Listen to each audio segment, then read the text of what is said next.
சின்ன பாப்பா, சிங்கர பாப்பா, கண்ணே பாப்பா, கற்றுக்கொள்வோமா? பறவைகளை பற்றி தெரிந்து கொள்வோமா? இப்போ நம்ம மயில் பற்றி பார்க்கலாம். இதுதான் பெண் மயில், பாருங்களேன் எவ்வளோ சூப்பராக இருக்கு. இதுதான் ஆண் மயில், பாருங்க தோகையெல்லாம் விரிச்சிட்டு இருக்கு. இப்போ நம்ம புறா பற்றி பார்க்கலாமா? இதுதான் புறா, பாருங்க எவ்வளோ சூப்பராக இருக்கு. அந்த காலத்துலலாம் புறாக்கள் மெசேஜ் அனுப்ப யூஸ் பண்ணாங்க.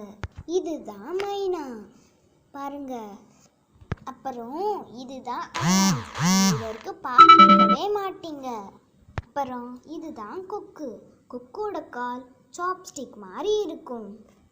அப்புறம் இதுதான் மரக்கொத்தி, எவ்வளோ அழகா மரத்தை கொத்துது பாருங்க. அப்புறம் இதுதான் கழுகு, தன்னோட இறைய பிடிச்சி திங்குது. ரொம்ப பலசாலி தான் போல. அப்புறம் இதான் சிட்டுக்குருவி, நிறைய பேர் பார்த்துருப்பீங்க. அப்புறம் இதுதான் சேவல், எவ்வளோ அழகா இருக்கா. சேவலை பற்றி எனக்கு ஒரு பாட்டு தெரியும், நான் பாடவா?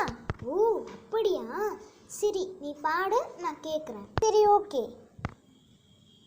சேவல் பார், சேவல் பார், சிவப்பு வண்ண சேவல் பார், கொண்டையை கொண்டையை ஆட்டுது, கொக்கரக்கோன்னு கூவுது, குப்பையை குப்பையை கிளறுது, கொத்தி கொத்தி தின்னுது, தாவி தாவி பறக்குது, தாடியுள்ள சேவல், சேவல் பார், சேவல் பார்.